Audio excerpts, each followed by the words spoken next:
दोस्तों, जय हिंद, जय भारत।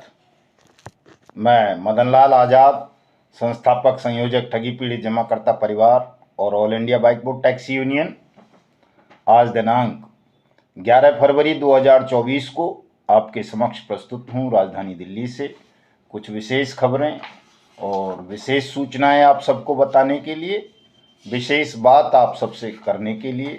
स्वागत है आप सबका आज के इस वीडियो संदेश में। पूरा वीडियो ध्यान से सुन लेंगे तमाम साथी, मेरी अपील पर ध्यान लगाएं तमाम साथी, चूँकि अब आपके भुगतान में कोई देरी नहीं है। बहुत सारी जगहों पर भुगतान आरंभ हो चुका है और यदि आप भी उस प्रक्रिया को अपनाएंगे तो आपका पैसा भी आपको निश्चित रूप से बहुत जल्दी मिल जाएगा।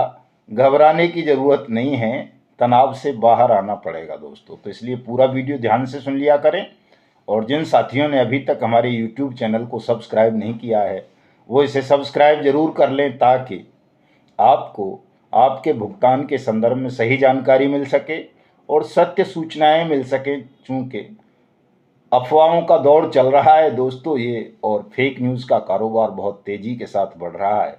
तो फर्जी और झूठी खबरों से अगर बचना है तो आपको हमारे न्यूज़ चैनल को अवश्य ही सब्सक्राइब कर लेना चाहिए।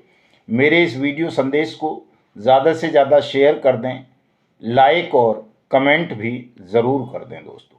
तो आज हमारा प्रथम प्रशिक्षण शिविर था भुगतान के विषय में। भुगतान की गारंटी के अधिकार, अनियमित जमा योजनाएं पाबंदी कानून 2019, the banning of unregulated deposit schemes act 2019, जिसे शॉर्ट में बाट्स एक्ट या बैनिंग एक्ट भी बोल देते हैं। तो बहुत अच्छा संपन्न रहा। जो बातें मैंने अपने साथियों को आज उस प्रशिक्षण शिविर में बताई, वही बातें वीडियो के माध्यम से मैं आज आपको भी बताऊंगा। लेकिन उससे पहले मैं आपको कुछ खबरें बता देता हूं। बड़ी महत्वपूर्ण खबरें हैं आप सबके भुगतान से जुड़ी हुई। तो सबसे पहली खबर तो यही है कि कल मैंने तमिलनाडु के विषय में आपको बताया था कि तमिलनाडु की बट्स एक्ट अथॉरिटी ने वहाँ हज़ारों लोगों का भुगतान कर दिया है, और वो इसलिए हो सका क्योंकि उस एफआईआर में दोस्तों पुलिस ने और सक्षम अधिकारी बट्स एक्ट 2019 की धाराएं जुड़वा दी थीं, इसलिए वो भुगतान इतनी जल्दी हो सका, अन्यथा वो रह जाता। कल का वीडियो आप सुन सकते हैं मेरी फेसबुक आईडी मदन लाल आज़ाद पर जाकर। उस आदेश की कॉपी भी आप देख सकते हैं कि किस तरह से वहाँ की बट्स एक्ट अथॉरिटी ने तमाम पीड़ित आवेदकों का भुगतान किया। आपका भुगतान भी हो सकता है, आप उस रास्ते पर चलेंगे तो।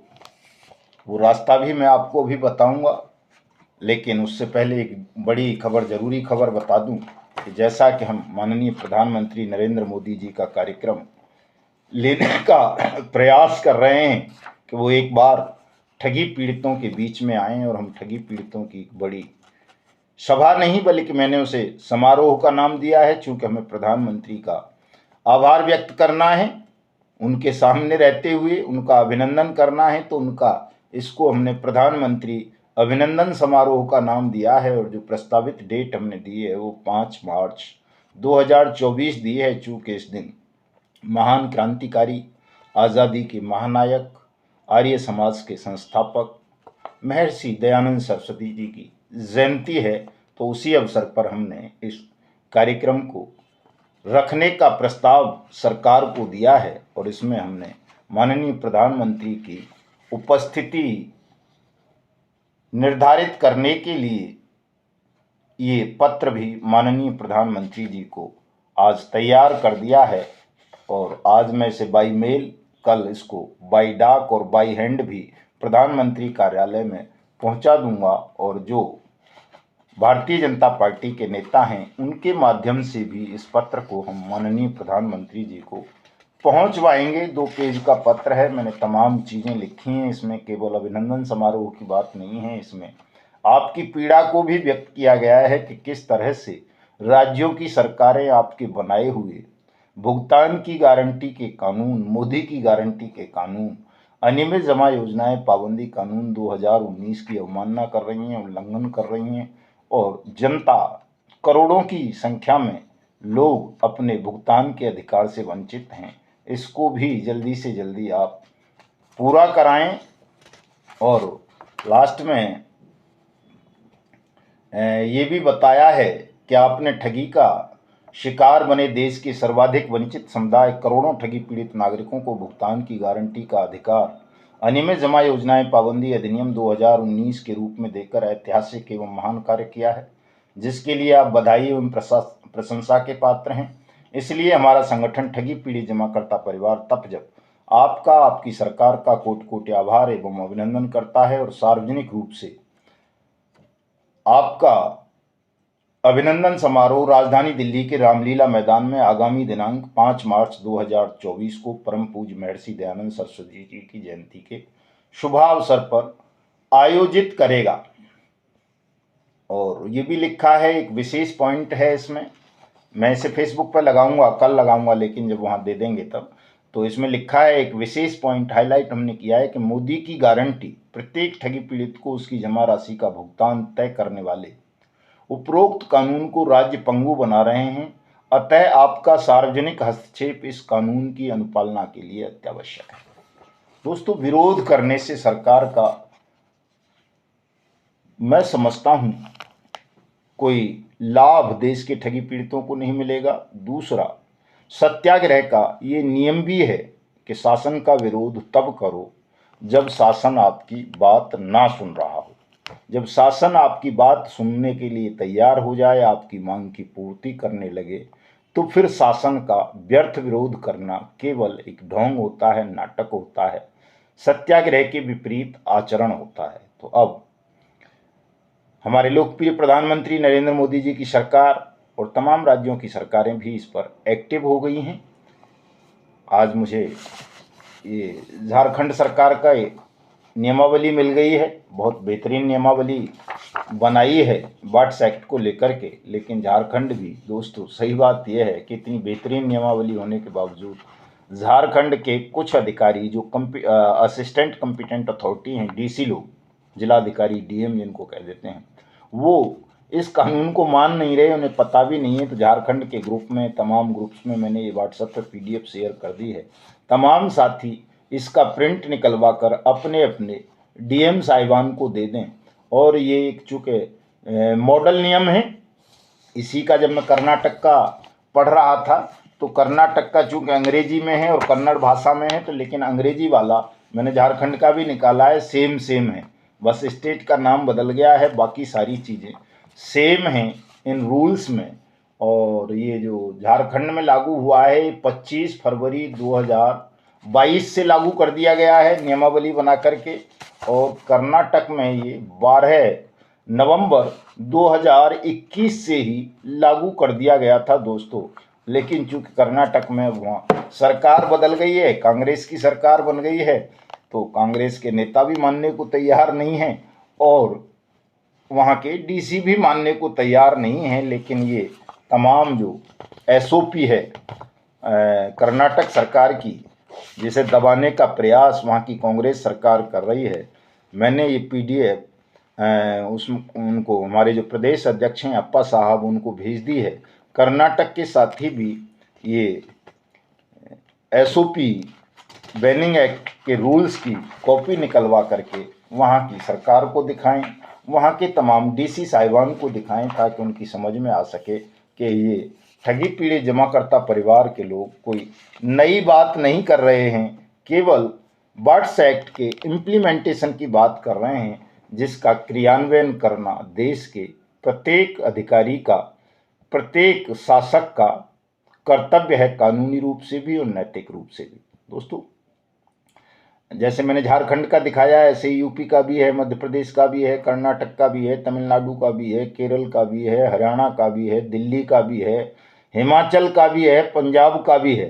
तमाम सरकारों ने इस तरह से रूल्स नोटिफाइड किए हैं आपके भुगतान के लिए, जहां सक्षम अधिकारियों को बहुत सी शक्तियां दी गई हैं, और यदि वो इनका प्रयोग करें तो निश्चित रूप से आपका सबका भुगतान हो सकता है। इसमें दोस्तों मैं इन चीज़ों को अलग अलग आपको बताता रहूँगा, रोज़ाना इनमें से कुछ चीज़ें आपको बताऊँगा ताकि आप इनको सीख सको, समझ सको और पूरी तरह से इस पर काम करके देश के 42 करोड़ ठगी पीड़ितों का, अपना और अपने लोगों का, सबका भुगतान सुनिश्चित करा सको। दोस्तों एक ये 17 नंबर पैरा है, ये बड़ा महत्वपूर्ण पैरा है। ये कहता है कि इस नियमावली के प्रवृत्त होने के ठीक पहले झारखंड जमाकर्ताओं के हितों का संरक्षण वित्तीय स्थापनाओं में अधिनियम 2011 एवं झारखंड जमाकर्ताओं के हितों का संरक्षण वित्तीय संस्थाओं में नियमावली 2015 के प्रावधानों के अनुपालन में सद्भाव पूर्वक किया गया सभी कार्य इस तथ्य के कारण अमान्य नहीं होगा कि ये नियमावली या एक्ट उस समय प्रवर्त नहीं था। तो ये गलतफहमी लोगों की दूर हो जानी चाहिए, जो मैं हमेशा कहता रहता हूँ। कई अधिकारी कह देते हैं साहब ये एक्ट तो 2019 में आया है, उससे पहले के मामलों पर कैसे लागू होगा, तो इसमें साफ साफ लिख दिया है ये झारखंड सरकार ने, और ये सबके लिए मैंडेटरी है। ये 17वां जो नियम है हर राज्य पर लागू होता है, चूँकि सभी राज्यों के पीआईडी एक्ट्स हैं जो लगातार 1996 से बनते रहे हैं इस कानून के अस्तित्व में आने से पहले। तो यानी कि अगर किसी सरकार ने पीएसीएल पल्स जैसी पुरानी या पीजीएफ जैसी या जेकेवी जैसी या क्या बोलते हैं जेबीजी जैसी या कुबेर फाइनेंस जैसी कंपनीज पर अपने पीआईडी एक्ट्स के अंतर्गत कोई कार्रवाई कर रखी है या नहीं की है, अज्ञानता की वजह से या संलिप्तता की वजह से, तो वो उनकी कमी है, उनकी कमजोरी है, वो हमारे किसी निवेशक साथी की कमजोरी नहीं है। तमाम लोग बट्स एक्ट का प्रयोग करके अपना पैसा प्राप्त कर सकते हैं दोस्तों। तो मैं हमेशा बताता रहता हूँ इस तरह की चीज़ें, लेकिन लोग मानते नहीं हैं, और मैं तो विद प्रमाण बताता हूँ, लेकिन आप जल्दबाजी में रहते हैं दोस्तों, इसलिए आपके साथ ये गड़बड़ हो रही है कि आपका पैसा नहीं मिल पा रहा। और मैं तो हमेशा अपने लिए भी कहता हूँ कि किसी को मेरी आवश्यकता भी ना पड़े अपना भुगतान प्राप्त करने में, मैं तो एक ऐसा काम करके चले जाना चाहता हूँ। लेकिन दोस्तों लगता है कि आप अभी जाने नहीं दोगे, बहुत कुछ करवाना बाकी है। आप सबको सरल कार्य पसंद है, यानी जप तो पसंद है, लेकिन तपस्या करना कोई नहीं चाहता। और हमारे संगठन के नाम में पहले ही तपस्या लिखा हुआ है, यानी तप जप। पहले तप करोगे यानी परिश्रम करोगे, फिर प्रार्थना करोगे, तो निश्चित रूप से आपको सफलता मिलेगी। तो दोस्तों परिश्रम तो करना पड़ेगा, थोड़ा सा आपको खुद ही करना पड़ेगा, कोई दूसरा नहीं करने आएगा आपके लिए। वकील से करवाओगे, वकील बहुत मोटी फीस लेते हैं। किसी नेता से करवाओगे, वो भी फीस नहीं तो फटीक ले लेते हैं। तो आप बच नहीं पाओगे, बचोगे तभी जब खुद चीज़ों को सीख लोगे और उसका प्रयोग करके आप अपना पैसा वापस प्राप्त कर सकते हो। तो दोस्तों सबसे पहला काम आपका क्या है, ये बात मैं कई साल से बता रहा हूँ, लेकिन लोग मानते नहीं है। मेरा अपना भी अनुभव है कि जहाँ जहाँ बट्स एक्ट के अंतर्गत किसी कंपनी के खिलाफ एफआईआर हुई, किसी क्रेडिट कोऑपरेटिव सोसाइटी के खिलाफ एफआईआर हुई, या धमकी भी दे दी किसी बड़ी आदमी ने कि तेरे खिलाफ बट्स एक्ट में मुकदमा दर्ज कराऊंगा, जेल भिजवा दूंगा, प्रॉपर्टी नीलाम करवा दूंगा, तो भी पैसा मिला है।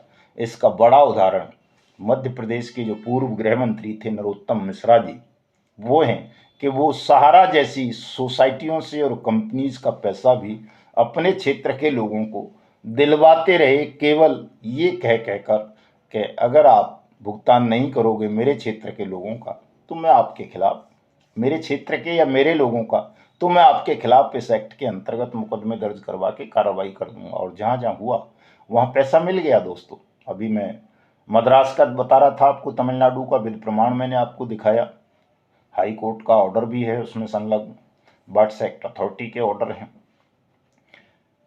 दूसरा उदाहरण मैं आपको देना चाहूँगा, दिल्ली का मेरा अपना अनुभव रहा है कि हमने राधा माधव कॉरपोरेशन लिमिटेड के मामले में एक एफआईआर दर्ज कराई थी। उसमें जो 6 लोगों के नाम थे, उन 6 के 6 का पैसा मिल गया। समझौता करना पड़ गया राधा माधव कॉरपोरेशन लिमिटेड के मालिक मितेश अग्रवाल को उनका पैसा दे करके। और बहुत सारी जगह ऐसा हुआ है दोस्तों। तो आप भी इस काम को कीजिए। सब लोग बट्स एक्ट की धारा 3, 4, 5 बटा 21, 22, 23, 24, 25, 26 तक ये धाराएं लगवा करके आप अपनी अपनी ठग कंपनी और क्रेडिट कोऑपरेटिव सोसाइटी, निधि फर्म, कॉरपोरेशन के खिलाफ एफआईआर जरूर दर्ज करवाएं। एफआईआर दर्ज करवाना अब कोई ज़्यादा कठिन काम नहीं रहा है। पूरे देश में आपको सिंपल सी एप्लीकेशन बनानी है कि इस कंपनी ने या इस क्रेडिट कोऑपरेटिव सोसाइटी ने, फर्म ने या निधि ने या एसएसजी ने मुझे ये झांसा दिया, जो भी उसने कहा हो वो चीज़ें लिख दीजिए। मुझसे इतना पैसा इस स्कीम में निवेश करवा लिया, मुझे इतने समय पर ये पैसा इतना वापस करने का इन्होंने वादा किया था और ये चीज़ें और देने को कहा था, जो कुछ भी नहीं दिया गया मुझे। कंपनी भाग गई है तो भागना लिख दें, बैन कर दी है सरकार ने तो बैन लिख दें, अपनी रकम लिख दें कि टोटल पैसा इतना डूबा है, इसने इतना देने का वादा किया था, इतना समय हो गया और अब ये इतना पैसा है। ये कंपनी गैर कानूनी रूप से बट्स एक्ट 2019 का और अपने लोकल राज्य के पीआईडी एक्ट का भी लिख सकते हो, उसका उल्लंघन करके गैर कानूनी रूप से चल रही थी। हमारी जमा राशि का मैच्योरिटी होने के बाद भी या प्री मैच्योरिटी भी हमारे मांगने पर भुगतान नहीं कर रही थी। इसका ये पता है, ये इसके डायरेक्टर्स थे, ये इसके संचालक थे। कृपया इनके खिलाफ बट्स एक्ट की धारा 3, 4, 5 जो भी लगती हो आप पढ़ लें। एक्ट की बुक है, गूगल पे मिल जाती है, हमसे मंगवा सकते हैं आप। 220 रुपये की है, लेकिन दोस्तों ध्यान रखना ये किताब, क्योंकि इसमें हिंदी अंग्रेजी सब है और रूल्स भी हैं और तमाम दूसरे एक्ट्स को भी दिया गया है, इसलिए वो किताब 220 रुपये की है। जो सिंगल अंग्रेजी वाली है ये तो 95 रुपये की किताब है। तो आप किताब खरीद के पढ़ सकते हैं और पढ़ लोगे तो आपकी समझ में आ जाएगा। और फिर कोई भी पुलिस अधिकारी इस एक्ट के अंतर्गत, देश भर की बात कर रहा हूँ, पूरे देश में कहीं भी एफआईआर दर्ज करने से मना नहीं करेगा। एफआईआर दर्ज होगी आपकी। मान लो थाना अधिकारी मना कर भी दे तो आप अपने सीओ से मिल सकते हो, एसपी से मिल सकते हो, डीएम से मिल सकते हो, एसडीएम से मिल सकते हो, कमिश्नर से, डीजीपी से, जो भी बड़े पुलिस ऑफिसर्स हैं उनसे मिल करके आप अपनी पीड़ा बताएंगे और कहेंगे कि साहब मैं थाने गया था, एफआईआर कराने के लिए मेरे साथ ये ठगी की घटना हुई है, तो मेरी एफआईआर थाने वाले दर्ज नहीं कर रहे हैं। तो बड़े ऑफिसर्स आपकी बात को समझेंगे, वो आदेश करेंगे, तुरंत आपकी एफआईआर हो जाएगी। चूँकि आप कोई गैर कानूनी, गैर अवैध मांग नहीं कर रहे हो, जायज़ मांग कर रहे हो। ये जो ठगी का मामला है, अनियमित जमा योजनाओं की पाबंदी के अधिनियम के उल्लंघन का मामला है, ये सीरियस फ्रॉड में आता है, गंभीर किस्म का अपराध है। इस पर थाना, पुलिस एफआईआर करने के लिए बाउंड है। अगर आपकी एफआईआर नहीं लिखी जाती तो उनके खिलाफ एक्शन हो जाएगा, बशर्ते आप थाने की शिकायत उच्च अधिकारियों को करें या जो नामित कोर्ट है उसको भी कर देंगे तो वो भी एक्शन ले लेगी। और जब एफआईआर हो जाएगी बट्स एक्ट की धाराओं में दोस्तों, तो इससे सबसे बड़ा फायदा ये होता है कि ये टाइम बाउंड एक्ट है। 180 दिन में कुर्की, गिरफ्तारी, नीलामी, भुगतान सब तय करना है, प्रयास करना है। नामित कोर्ट को भी, सक्षम अधिकारी को भी, इन्वेस्टिगेशन ऑफिसर को भी, कि 180 दिन में पूरी प्रोसीडिंग कंप्लीट हो, आपका भुगतान हो जाए। तो इसलिए इसमें चालान की भी सीमा दी गई है कि 15 दिन में आपको इन्वेस्टिगेशन करनी है, 30 दिन में चालान फाइल करना है, 60 दिन में कुर्की करनी है, 90 दिन में ये करना है, 180 दिन में ये करना है। तो जब कोई एक्ट टाइम बाउंड होता है तो उसमें बहुत जल्दी कार्रवाई होती है। और जो ठगी की धाराएं थी पुरानी वाली 420 वगैरह, उन्हीं की बात करेंगे। अभी तो नई धारा तो बदल गई है, 316 हो गई है। हालांकि नई वाली में तो काफ़ी चीज़ें टाइम बाउंड कर दी हैं, लेकिन पुरानी वाली जो ठगी की धाराएं थी वो टाइम बाउंड नहीं थी। उनमें अनलिमिटेड टाइम होता था, 20 साल तक भी चालान फाइल ना करो तो कोई दिक्कत नहीं थी आईओ को। लेकिन अब बट्स एक्ट की धाराएं जब लग जाती हैं एफआईआर में तो बहुत बड़ी समस्या आईओ के समक्ष खड़ी हो जाती है। उसे हर हाल में एक निश्चित समय सीमा के अंदर आपका अभियोग पत्र अदालत के समक्ष दाखिल करना पड़ेगा, प्रॉपर्टीज़ का अटैचमेंट दिखाना पड़ेगा, गिरफ्तारियां दिखानी पड़ेंगी, प्रॉपर्टी को कुर्क करवाने का, नीलाम करवाने का आदेश विशेष कोर्ट से लेना पड़ेगा, चूंकि इसकी स्पेशल कोर्ट हैं पूरे देश भर में।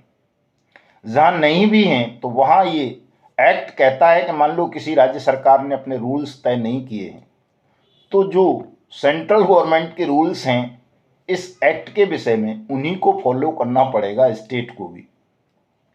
क्योंकि बहुत सारे स्टेट्स ने तो सीबीआई पे भी बैन लगा दिया था कि बिना राज्य की अनुमति के सीबीआई उनके स्टेट में प्रवेश नहीं करेगी। लेकिन सरकार ने ये बैनिंग एक्ट बनाकर, पीएमएलए एक्ट बनाकर ईडी वालों को, सक्षम अधिकारियों को ये अधिकार दे दिया है कि वो किसी भी राज्य में बिना किसी राज्य सरकार की अनुमति के जा सकते हैं। इसके जो इन्वेस्टिगेशन ऑफिसर होंगे उनको किसी स्टेट से परमिशन लेने की ज़रूरत नहीं पड़ेगी। इसलिए भी तमाम राज्य इस कानून की अनुपालना से घबराते हैं, लेकिन आपको नहीं घबराना चाहिए। आपको इस एक्ट के आधार पर अपने साथ हुई ठगी के प्रकरण का मुकदमा ज़रूर करा देना चाहिए, और जब मुकदमा दर्ज करा दोगे तो निश्चित रूप से दोस्तों आपका भुगतान हो जाएगा।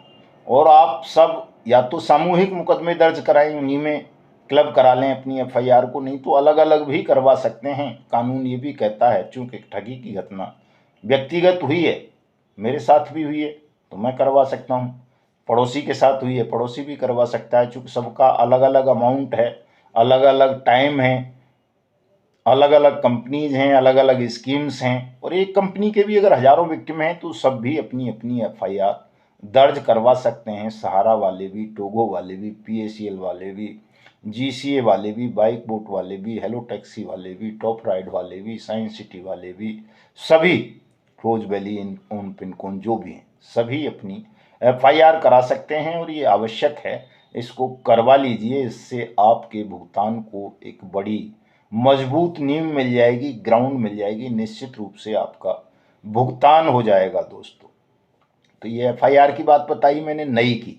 अगर आपकी पुरानी एफआईआर है 420 वगैरह की, ठगी की 406 की, 120 की, 409 की, और दूसरी भी कई धाराएं होती थी पहले, अगर पुरानी एफआईआर है और उसमें अभी तक चालान फाइल नहीं हुआ है, कोर्ट में सुनवाई नहीं शुरू हुई है, तो उसमें भी आप बर्ड्स एक्ट 2019 की धाराएं जुड़वा सकते हैं। उसके लिए अपने राज्य के चीफ मिनिस्टर को, अपने गृह सचिव को, अपने जिले के, राज्य के आला पुलिस अधिकारियों को आवेदन पत्र देकर आप अपनी पुरानी एफआईआर में भी बर्ड्स एक्ट की धाराएं जुड़वा सकते हैं। वैसे तो इन्वेस्टिगेशन ऑफिसर को ही जोड़ देनी चाहिए खुद, लेकिन वो जोड़ते नहीं हैं, चूँकि उनका काम बढ़ जाता है, माल वो पहले ही खा चुके होते हैं अपराधियों से, ठगों से।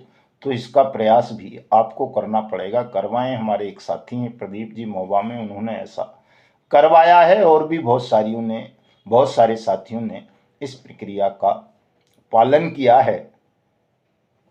और जैसा कि मैं कहता हूं दोस्तों हमेशा कि यदि आप जागरूक हो गए, प्रशिक्षित हो गए, तो अकेले भी अपना भुगतान प्राप्त कर लोगे। बहुत सारे लोग अकेले ही लड़ रहे हैं जो मुझे भी नहीं जानते, किसी वकील के पास नहीं जाते, या कई वकीलों ने उनको ठग लिया, या कई संगठन चलाने वालों ने ठग लिया, तो वो अकेले ही लड़ रहे हैं और अकेले अपना भुगतान प्राप्त कर रहे हैं। आप भी अपना भुगतान प्राप्त करना चाहते हो तो इस कानून को अवश्य जानिए, अवश्य समझ लीजिए, क्योंकि इसके अलावा और कोई मार्ग किसी के पास नहीं है जो आपका भुगतान करा सके। चाहे आप एनसीएलटी चले जाओ, चाहे रेरा में चले जाओ, अगर प्रॉपर्टीज़ के मामले में आपके साथ ठगी हुई है तो रियल एस्टेट के फील्ड में, चाहे आप सेबी में चले जाओ, चाहे आप आरबीआई के पास चले जाओ, चाहे किसी लिक्विडेटर के पास चले जाओ, या किसी कंज्यूमर कोर्ट में चले जाओ, आपका भुगतान दोस्तों तब तक नहीं होगा जब तक आप बर्ड्स एक्ट 2019 का सहारा नहीं लेंगे, इसकी मदद नहीं लेंगे, इसके अंतर्गत कार्रवाई नहीं करेंगे ठगों के खिलाफ। आप देख रहे हो अभी हाल ही का ताज़ा मामला है, 10-11 महीने ही हुए हैं, सहारा सीआरसी पोर्टल सुप्रीम कोर्ट के आदेश पर स्थापित किया गया। स्वयं देश के गृह मंत्री, बड़े नेता अमित शाह जी, वही सहकारिता मंत्री हैं, उन्होंने उसको लॉन्च किया, उद्घाटन किया उसका, उस पोर्टल का। सुप्रीम कोर्ट ने कहा था 9 महीने में सहारा पीड़ितों का पैसा वापस कर दो, लेकिन 10-11 महीने हो गए, किसी का पैसा वापस हुआ हो ऐसा मुझे तो एक भी व्यक्ति अभी नहीं मिला है, लेकिन ऐसे बहुत सारे व्यक्ति मिले हैं जो ये कहते हैं कि साहब हमने एफआईआर कर दी थी, हम फला मंत्री जी के यहाँ चले गए थे, उन्होंने फ़ोन कर दिया था कि भाई पैसा दे दे, नहीं तो बट्स एक्ट में एफआईआर दिलवा के अंदर करवा दूंगा, प्रॉपर्टी सीज करवा दूंगा, तेरा ये गोरख धंधा काला धंधा बंद करवा दूंगा। ऐसे बहुत लोग हैं जो बताते हैं कि साहब मेरा भुगतान हो गया। एक साथी हमारे रिटायर्ड ऑफिसर हैं राजस्थान से, वो भी लेते रहते हैं, सहारा से ही पैसा लेते रहते हैं थोड़ा मोड़ा, लेकिन उनका बहुत पैसा है, तो वो भी चाहते हैं कि यार सारा मिल जाए। अगर सारा पैसा लेना है साथियों, एक साथ लेना है, संपूर्ण भुगतान लेना है, अपनी जमा राशि का 2 से 3 गुना पैसा लेना है, जल्दी लेना है, तो आपको बट्स एक्ट 2019 का प्रयोग करना पड़ेगा। कैसे करोगे ये मैं बताता रहता हूँ, लोगों के बहकावे में आने की आवश्यकता नहीं है। आज से 1-1.5 साल पहले एक राजस्थान के बहुत बड़े वकील साहब थे, आदर्श सहारा, दुनिया भर की रिट फाइल की, लोगों ने करोड़ों रुपए उनको दिया, ऑर्डर भी आए हालांकि हाई कोर्ट जोधपुर के कई उनके उस पर पिटीशंस पर कि 90 दिन में पैसा वापस कर दो, मैं ब्याज, लेकिन किसी का पैसा वापस नहीं हुआ। और वो वकील साहब ये कहा करते थे बड़े गर्व से कि जी सीना ठोक के कि बट्स एक्ट में एफआईआर का प्रोविज़न नहीं है। लेकिन दोस्तों तो मैं तो प्रमाण दिखाता हूँ, उसी राजस्थान में सैकड़ों लोगों ने करवाई है, सारा के खिलाफ बट्स एक्ट में हुई है, और जिन्होंने करवाई हैं उनको कुछ न कुछ लाभ मिल रहा है। तो दोस्तों लोगों के बहकावे में आने की आवश्यकता नहीं है। ठग बहुत शातिर होते हैं, वो आपको बहकाते रहते हैं। आप अगर उनके बहकावे में आ गए, उनके संगठनों के बहकावे में आ गए, इन आंदोलन पांदोलनों में लगे रहे और आपने विधिक प्रक्रिया का पालन नहीं किया, बट्स एक्ट का पालन नहीं किया, तो कितने ही आंदोलन कर लेना, कितने ही सुप्रीम कोर्ट और हाई कोर्ट में रिट फाइल कर लेना, कितने ही प्रदर्शन सेबी में कर लेना, जा करके कहीं कुछ भी कर लेना, अगर आपने बट्स एक्ट 2019 के अंतर्गत एफआईआर नहीं कराई या अपने भुगतान का दावा प्रस्तुत नहीं किया, तो निश्चित रूप से आप अपने भुगतान के अधिकार से वैसे ही वंचित रहे आओगे जैसे आज़ादी से लेकर 2019 से पहले तक लोग अपने भुगतान के अधिकार से वंचित थे, उनकी जमा राशि वापस नहीं मिलती थी। आवेदन भी आप कर देंगे बट्स एक्ट अथॉरिटी के समक्ष, एफआईआर नहीं भी करवा पा रहे हैं, पुलिस में जाने से डर लगता है, तो उस आवेदन से भी आपका काम चल जाएगा, चूंकि उस आवेदन पर एफआईआर कराने की ड्यूटी फिर बट्स एक्ट अथॉरिटी की हो जाती है, लेकिन उसमें आपको लगना पड़ेगा दोस्तों, जाना पड़ेगा बट्स एक्ट अथॉरिटी के पास, बार बार कहना पड़ेगा, सारी चीज़ें बतानी पड़ेंगी। कहीं कोई दिक्कत आए समझाने में तो आप मुझसे बात करा सकते हो, मेरा नंबर नोट कर लो 7827581213। इस नंबर पर आप किसी भी बट्स एक्ट अथॉरिटी से, किसी भी पुलिस ऑफिसर से मेरी बात करा सकते हो। और एक और पते की जानकारी आपको दे दूं, उसके बाद वीडियो खत्म कर रहा हूं,